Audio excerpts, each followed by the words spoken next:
a couple hours. Oh, okay. Yeah, we have plenty of time. But I just figure, I know you want to get yourself like Hoovergen done because you guys have a lot to talk about. So, oh, gosh, we're not going to record till 8. We decided I need to help clean up the house before we do that. Gotcha. Yeah, but it's all good. Yeah, we do have a lot to talk about. Crazy.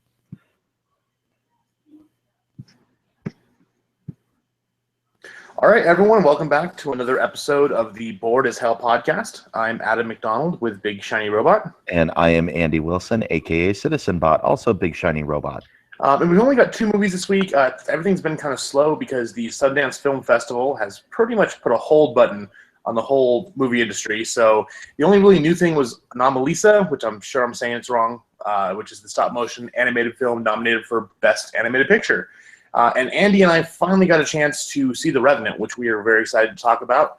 And then afterwards, I'll talk about... actually, I'm just going to choose 2 movies from Sundance I've seen this year. I'm going to choose the best and choose the worst. Yeah, to be fair, there are other movies out there. There's The Boy, Dirty Grandpa, The Forest, but all of these pictures, for whatever reason, not being screened for critics. Yeah, they just kind of left them out there. A good friend of ours, Jenny Martin, went and saw The Boy with his wife yesterday, and let's just say it didn't get the most glowing reviews. Yeah, I think that's pretty much the case for all of these. It's like we're just dumping these movies into January, so your mileage may vary. I have a soft spot in my heart for Zac Efron, so we'll see if I ever get around to seeing Dirty Grandpa. Yeah, I'm sure we'll eventually rent it and pull a Redbox, but Zac Efron can... I love him. He's fun. He's actually a decent actor, and he can walk around with his shirt off all day long if he wants to. So that's right. That's right. So, Andy, tell us about Anamolisa. So, Anamolisa is, as you said, a stop-motion animated film from the mind of director Charlie Kaufman, who we know from in Being John Malkovich and Eternal Sunshine of the Spotless Mind, which is one of my favorite movies of all time. So yeah, a director who has built up a lot of credibility, and also, I mean, going back to John Malkovich, he really seems to have a fascination with puppets and puppetry and the symbolism of that. So we get this sort of hyper realistic, stylized puppetry animation, co-produced, I might add, by Dino Stamatopoulos, who people may know from Community as Starburns, and was also the writer and producer of the Adult Swim show Moral Oral, which was also a stop-motion animated. And is one of the best things that ever came out on Cartoon Network. Yeah, it's a great show. So, there was a lot. I had really high expectations going into this, and I was unfortunately very underwhelmed by what I saw. They made some very interesting choices. I don't think this is a spoiler, but I'm going to say it anyway. The basic conceit of this entire film is you have the main character, Michael Stone, and then everyone else in the universe is the exact same person. They're all the exact same puppet mold. They all have the same voice. They just have different hair and different clothes. And it took me about 30 minutes for me to figure that out. And I just sat there like, why does everyone's voice sound so weird? What's going on? I don't get. Oh. And he actually comes out and says it, like, I think there are only 2 people in the universe. Yep. There's me and everyone else. And he admits that he's having some mental problems. And then about halfway through the film, he meets another person named Lisa, who is an anomaly because she's different, voiced by Jennifer Jason Leigh. And so hence the title, she's an Anamolisa. It's interesting. It kind of muses around a lot of what I think might be interesting concepts if they were dealt with a little bit better. But overall, I was just kind of bored. And they really took their sweet time in making some of their points. And for a filmmaker known for being able to inject quirky humor into his work, it was really missing here. And so I just got bored by it. It's interesting to look at. It's an interesting conceit, but I think they just didn't really execute on it. Yeah, I mean, the best thing going for it is the animation. Stop motion animation is just a humongous pain in the butt, and that's why you don't see too many films that use that anymore. But yeah, it's fantastic. The only thing I kind of didn't like was the way the characters' faces are. They kind of, the bottom of their face attaches to eye level, and for some reason, I kept on thinking everyone was wearing glasses in the movie. Like it just took me out every time I saw that. It just jarred me. This is the epitome of what I call a pretentious art house film. It's just a bunch of navel gazing, longing looks, scenes with very little talking, or talking that kind of goes roundabout in a circle in like some kind of supposed Socratic way. I don't see how this is getting all the buzz and hype. I mean, it's not a horrible movie, but afterwards I looked over to my friend Jessica and her husband, who was seeing it with me, and we were both like, "Did I miss something? Is there some grand conceit that just doesn't? Maybe I'm too dull to understand or comprehend."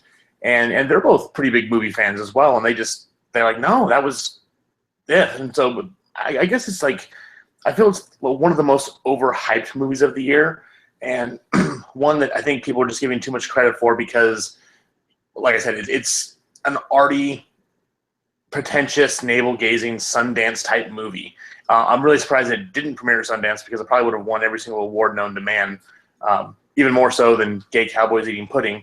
But yeah, I don't know. It was okay. I wasn't very impressed. The animation was the best part. And honestly, I expect more from Charlie Kaufman, and perhaps he should stop directing his movies and let other people take control, because when he doesn't direct them, they actually are fantastic. Like we said with Eternal Sunshine of the Spotless Mind. Yeah, I don't know. Maybe people really got into stop motion animation sex and like full frontal nudity. I'm sorry, but Team America did it better. That's true. At least it was funny in Team America. So there you go. I think, yeah, that's kind of the problem with it. And you're spot on. I'm at like a 6 out of 10 for just the technical aspects of it. Like, well done, but yeah, I wish this was better. Yeah, I'm at a 5. Like I said, I didn't hate it. I didn't walk out being like, oh, that was a waste of an hour and a half. But at the same time, it just wasn't anything special. The most overhyped movie of the year, hands down. Wow. Well, then we can talk about another film that I think might be a little bit overhyped as well, and that's The Revenant. Oh, and see, actually, I was going to segue with, and now to a film that isn't overhyped. So I guess we have some, I think we have some similar views, but also, again, a bit contrasting. The Revenant is director Alejandro Iñárritu's follow-up to Birdman from last year, which he won Best Director and also Best Film. It stars Leonardo DiCaprio as he's basically leading a team of trappers out in the frontier, and he's out there one day hunting when they're attacked by a band of Native Americans who are looking for the chief's daughter, who was kidnapped by some of these soldiers, or you find out later who on. So as they're running to get away, they barely get away. Half the team dies. And there's Tom Hardy's also one of the trappers, and there's a lot of tension between him and Leonardo DiCaprio because they're both trying to do things their own way. Leo's character is much more seasoned and a veteran of this, so he knows what he's doing. Anyways, though, at one point in time, they're out hunting, and Leo gets mauled and almost killed by a bear. I mean, it's a brutal, brutal scene.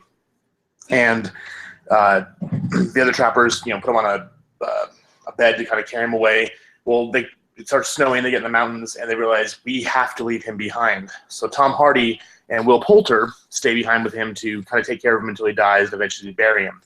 At this point in time, though, Tom Hardy says, "Hey, you know what? Let me just kill you and be done with it." So, you're making us stay behind. You're going to cause all of us to die and get killed by these Native Americans. So his character says yes, and then I'm going to start over. I hate the way I'm doing this. I lost my thing. Okay, go for it. That was... I thought you were doing okay, but yeah, I go for it. Oh, also, I was corrected. It's Donal Gleason is his. It's almost like Donald, but Donal. Donal. Donal. Yeah. Oh, I've been saying Domino. Yeah. So have I. It's like this is.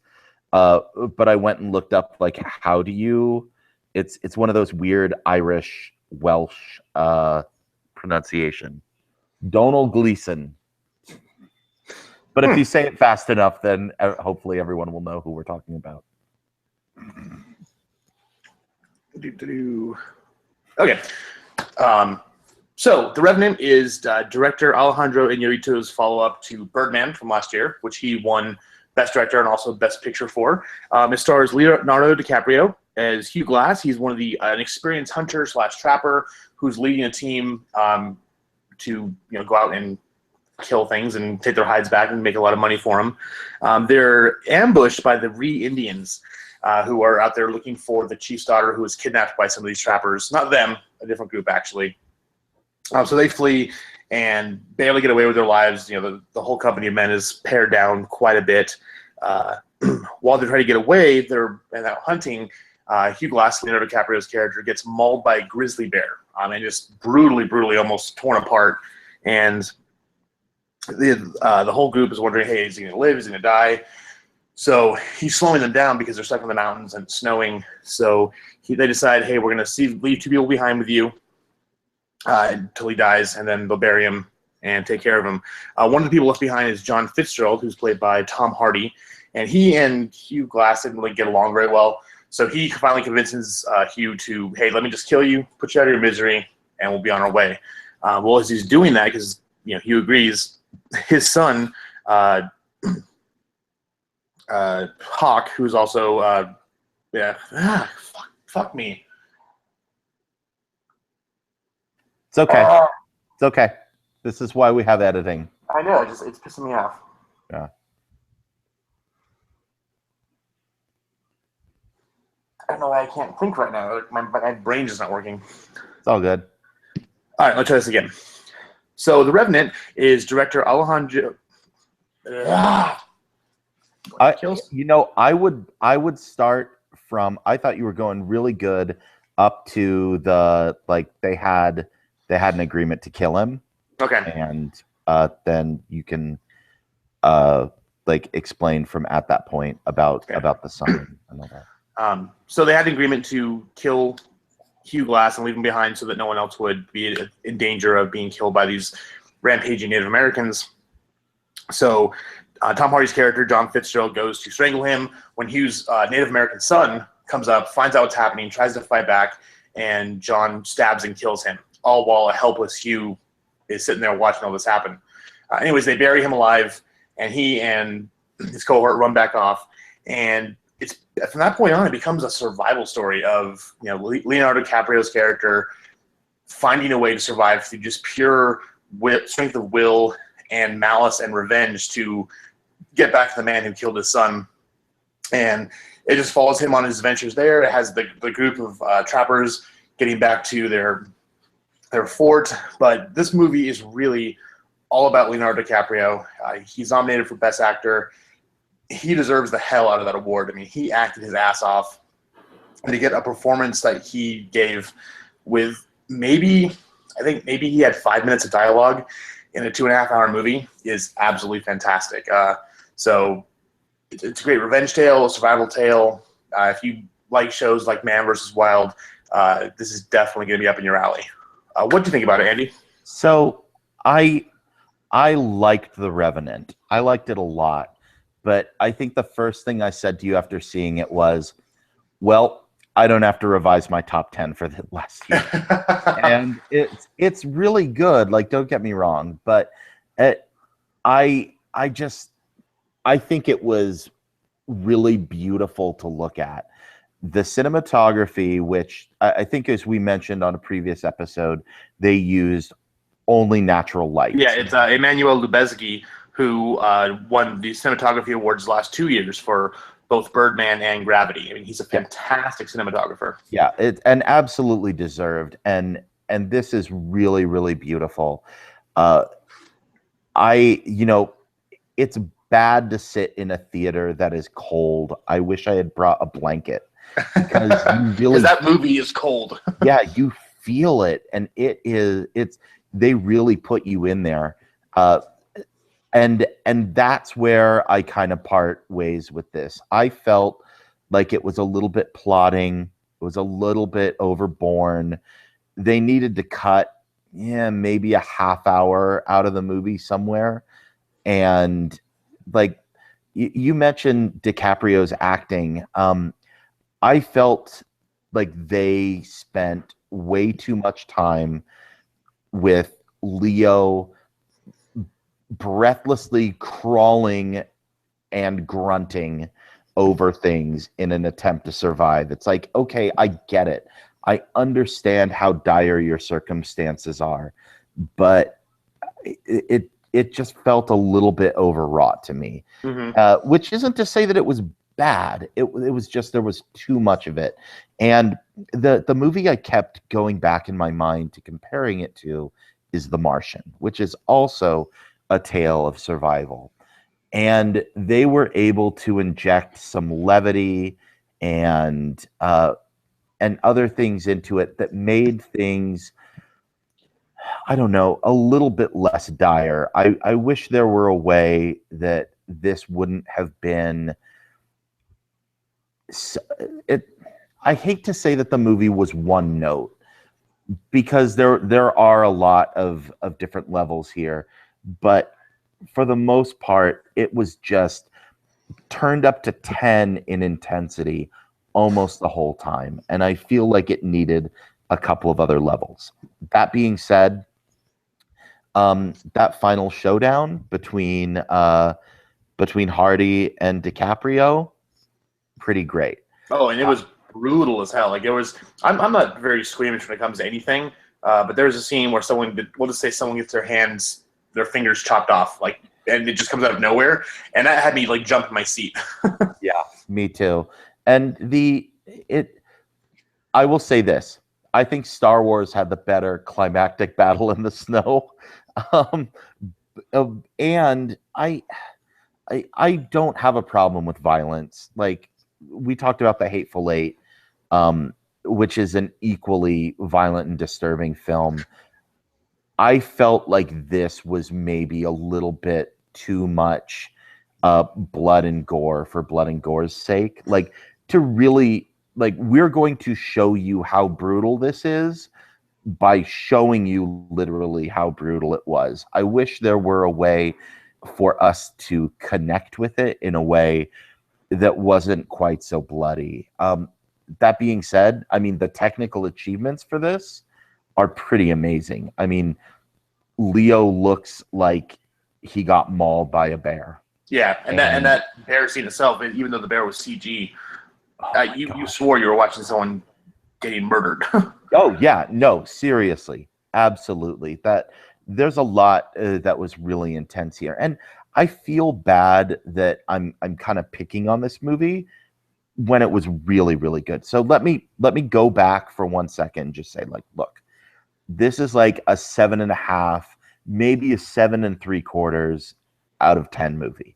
It's really good, people. I'm nitpicking because the way that it suddenly became everyone's favorite, and now, like, oh, DiCaprio's got to win the Oscar. It's his year, and the kind of cult of Inarritu, who I actually really like, and I love Birdman, but it seems to be coming out a little bit too strongly for my taste, and I want to tamp down on people. So I think I maybe had this built up a little bit too highly in my mind about how great this was. I don't think this is in the same echelon as Mad Max or The Martian. And right now, I think those are the two films that are deserving of Best Picture. This is a very good film. Those two deserve it more. Yeah, well, the Producers Guild just announced their Best Picture, which was The Big Short. So keep an eye on that one because that's actually now the unofficial front runner over Revenant. But Wow. yeah, and again, that's the one I didn't get to see. That it's on my list. It's one of the 4 movies last year I didn't see. Again, this is like a movie that I loved so much, but I thought that only I would love this movie. So Yeah. Wow, I'm very surprised. So yeah, so that was, I think, announced. Was it this morning? It was either this morning or last night. I was just on the Hollywood Reporter and happened to notice it. So keep an eye on that one, kids. Wow. That's the big one to beat. I'm a bit higher on the scale than you are. I'm at a 9. I absolutely love this movie. I think it was fantastic. I agree. There's the cult of Inarritu from Birdman last year, but you look at, again, the technical aspects of what they did to make this movie. I mean, they've interviewed all the actors, and it was a hellish shoot. I mean, they were out there camping and in these sub-zero temperatures and living off the land almost to accomplish this. And we mentioned the cinematographer using only natural ambient light to film the movie. And yes, there are some scenes where they're kind of going out of their way to show that. And I'm right with you when you said that it needs about a half hour cut out. It is a half hour too long, and there's lots of little moments that could have been just cut out and no one would have noticed them. But in the end, again, fantastic performance by Leonardo DiCaprio with only, like I said, 5 minutes of dialogue. Brutal movie, very gory, but it's not. I didn't feel it was done to excess. It was more that it was just a realistic way of portraying what actually was happening in those scenes. Yeah, I felt it turned into kind of like survival murder porn a little bit. So, but yeah, it's fantastic. It did not crack my top 5 either, so that's staying the same. It's kind of hanging out with The Martian as far as my favorite movies of the year outside that. So definitely top 10. A great movie, but one it's an investment. I mean, it's like a 2 hour and 40-minute movie. So you need a day to say, okay, we're gonna go do this and bunker down and go see it. But yeah, well worth your time.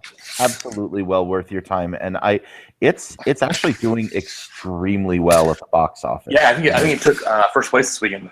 Really? Mm-hmm. Wow! Did it finally beat Star Wars? Wow, that's amazing. Yeah, I have to go back and look, but I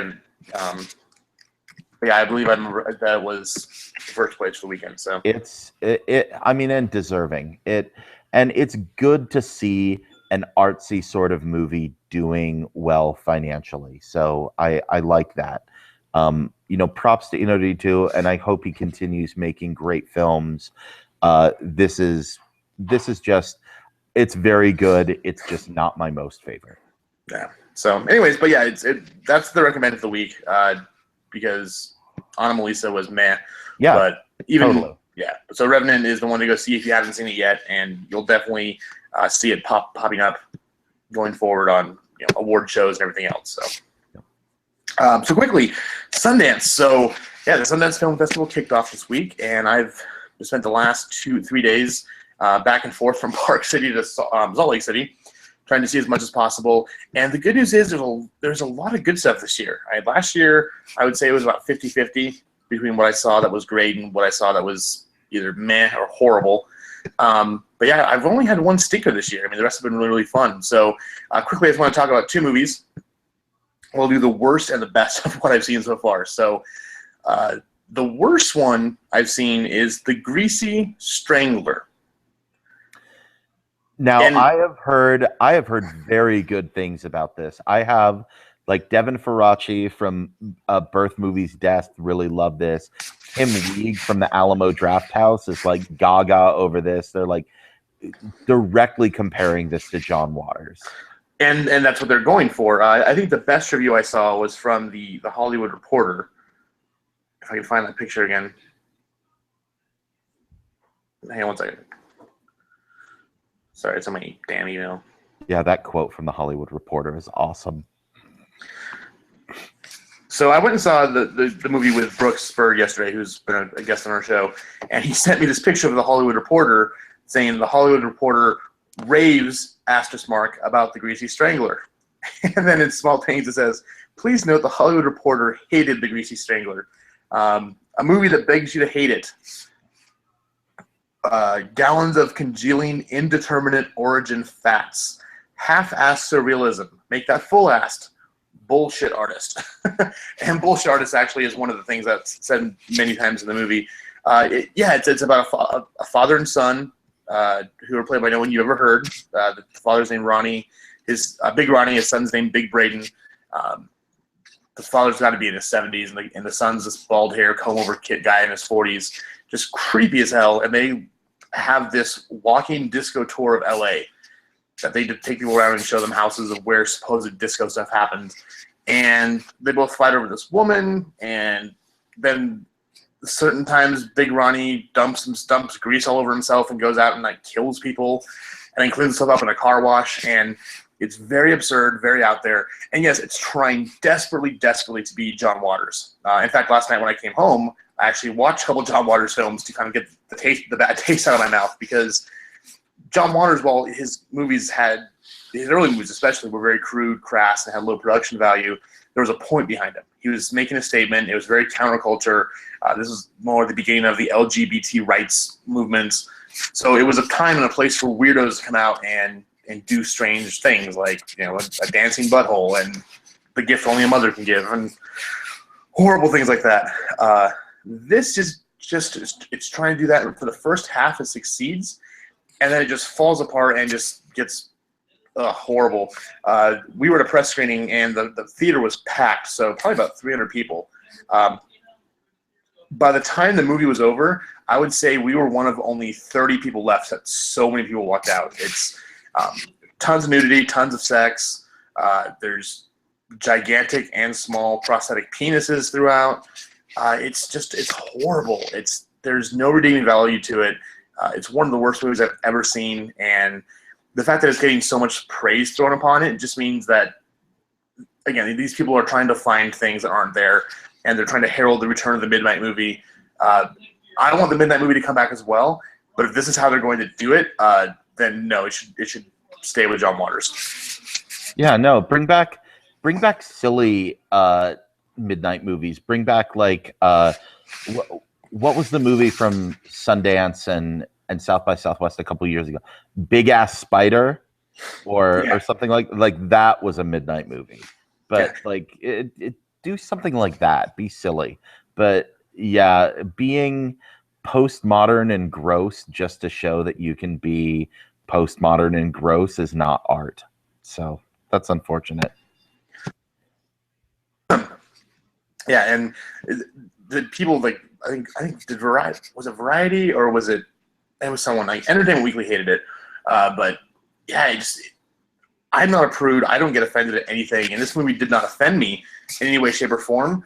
Aside from the fact that it was so horribly done that it wasted my time. And I'm very much of the idea that I will not walk out of a movie, because I will give it my time, and then I can say whatever I want about it. But this one was just horrible. But like I said, thankfully, it's the only bad one I've seen. The best one I saw, absolutely fantastic, is Other People. So this is written and directed by Chris Kelly, who, the name may not be familiar, but you know his stuff. He writes for both the TV series Broad City and also Saturday Night Live. In fact, he was the one who wrote and came up with the idea for the Adele Thanksgiving skit. That is one of my favorite skits they've done probably in the last couple years. I love that skit because it's so true. Yeah, so if you haven't seen it, just go YouTube Adele SNL. It's wonderful. It's fantastic. So Other People is the story of it's very autobiographical. He actually came out after the screening and talked to us a bit. And it's about this struggling comedy writer who lives in New York, played by Jesse Plemons, who we know from Breaking Bad and Fargo, moves back to Sacramento to take care of his mother, Molly Shannon, who is dying of cancer. It's not really a surprise that the very, very first scene of the movie opens with she dies, and the whole family's there crying over her, and then it skips back a year. So you basically have a whole year story of watching the son take care of his mother, deal with his also he's gay, his homophobic father, ex-boyfriends, and it's just a deeply, deeply personal, moving film. It's funny as hell. I mean, and it's great because there are moments you'll be laughing your ass off and then literally crying 2 seconds later because something like just incredibly sad happens. But it's really, really good. It's one of the best things I saw. We got to vote on it. Hopefully it'll win something because it needs to. But this is just one of the best things I've seen in, God, like the last 2 years. And it's this. I can't give it a 10 because I think there's some issues with it, some small quibbling ones. But if I had to rate it, I would give this one like a 9.5 easy. That's awesome. That's great. It's always good to see those kind of heartfelt comedies where there's also a serious turn with it. I mean, last year we had what ended up being one of my favorite movies, Sleeping with Other People, and what's the Death at a Funeral? Was Death at a Funeral a Sundance movie, the original British one? I'm trying to remember. But that sort of mix of comedy and drama is always good, I think.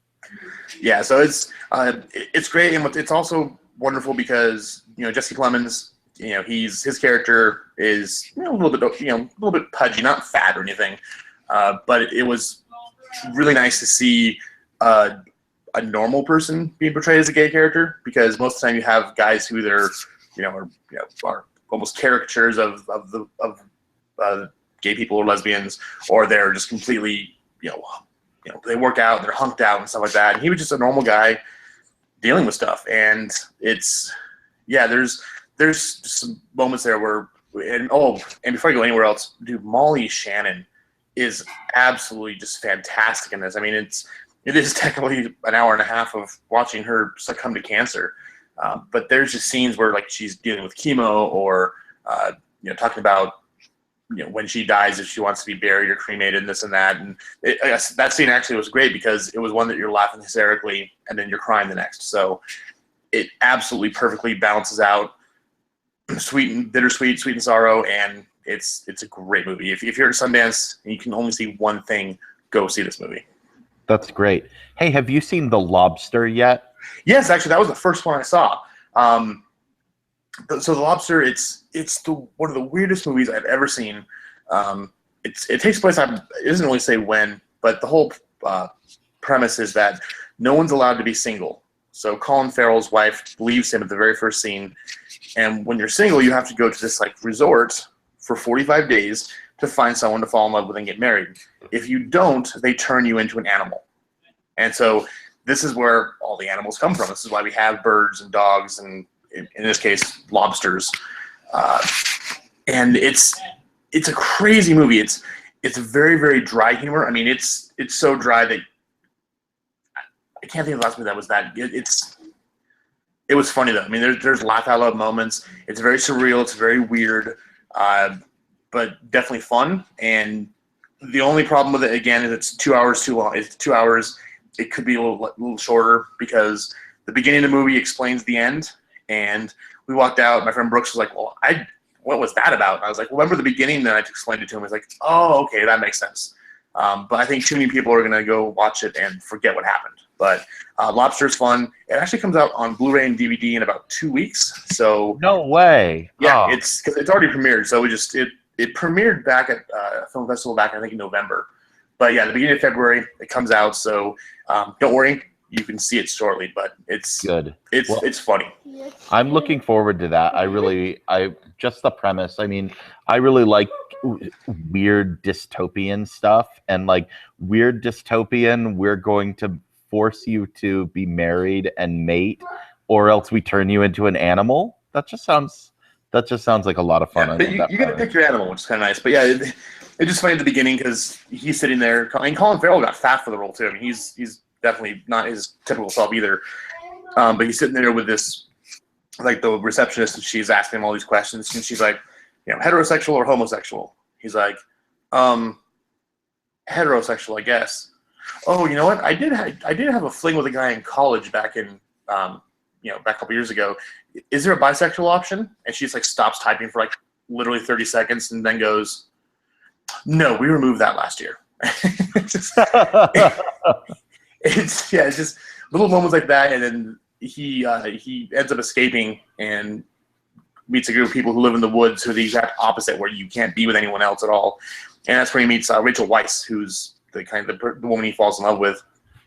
And I love her so much. I just love Rachel Weisz.